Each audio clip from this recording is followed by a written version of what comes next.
Hello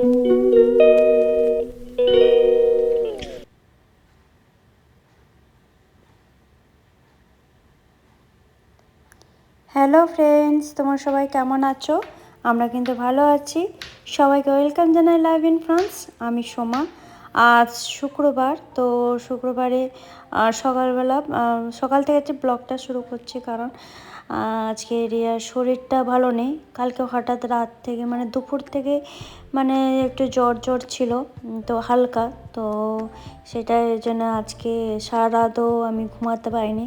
মাঝে মাঝে check করছি তার জ্বর বাড়ছে কি না, থার্মোমিটার দিচ্ছি, যে 100-র একটু উপরে হলো তখন আবার প্যারাসিটামল দিলাম। তো এই প্যারাসিটামল দিচ্ছি, আবার জ্বর কমে যাচ্ছে, আবার কি 8 ঘন্টা বাদে আবার জ্বর হলো।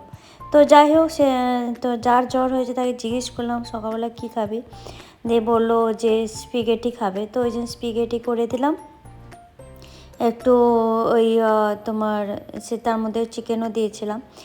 আর এদিকে হচ্ছে মাটন খাবে বললো রিয়া, যেহেতু শরীর অসুস্থ তার মাটন খেতে ইচ্ছা করছে।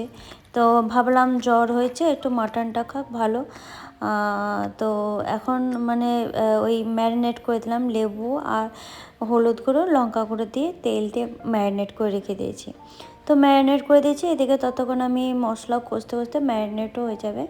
ওই 15 থেকে 20 মিনিট করেছি। আর এদিকে জিরে ফোড়ন আর গোটা গরম মশলা ফোড়ন দিয়ে তারপরে পেঁয়াজ অনেকটা পেঁয়াজ দিয়েছি। এটা একদম কম আছে পেঁয়াজটা ভাজতে হবে। পেঁয়াজটা মজে গেলে একটু কমে গেলে, যে দেখতে পাচ্ছ পেঁয়াজটা কালার আলাদা হয়ে গেছে, একদম ভাজা ভাজা হয়ে গেছে।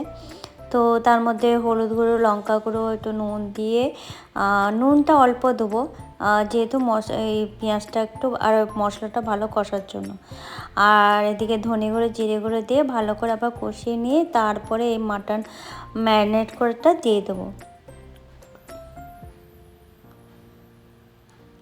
তো ওর জ্বর বলতে মানে ঠান্ডা গরম তো লাগেনি, বোঝাই যাচ্ছে, কারণ ওর অ্যাকচুয়ালি জ্বর হয়েছে মানে মানে কালকে এবং দুপুর থেকে হয়েছে। তার পরশু দিন তার মানে পেট ব্যথা 4 থেকে 5 বার তার পটি হয়েছে, মানে পায়খানা হয়েছে, পাতলা পায়খানা মতন। তো সেই জন্য কী করে পরের দিন দেখছি এরকম অসুস্থ। আর আজকে শুক্রবার মানে মানে ওই ছুটির দিনে তো এরকম হলো, সারাদিন কেটে গেল, কোথাও তো যায়নি ওর শরীর অসুস্থের জন্য। আর শুক্রবারে কলেজ যেতে পারলো না, শরীর অসুস্থ, আমি পাঠালাম না। ও তো যায়নি বলে তার আফসোস, কেন গেলাম না, করলাম না। আমি বললাম এই জ্বরে কেউ যায় নাকি, তো ওই জন্য তাকে রেখে। আজ কলেজ থেকেও ফোন এসেছিলো কেন গেল না, কিসের জন্য। তো এখানে তো কামাই জিনিসটা হয় না, কামাই করলে খুবই অসুবিধা হয়। তো শরীর অসুস্থ হলে নিতান্ত গার্জেনের কল আসে, তখন এই যে শুয়ে আছে, আমি বললাম শুয়ে থাক, মোবাইল দেখিস না, বা এমনি চুপচাপ শুয়ে থাক। তো বিকালবেলা দেখি আবার সুন্দর উঠে পড়েছে। তো যাই হোক, আজকে ব্লগটা কেমন লাগলো অবশ্যই জানিও।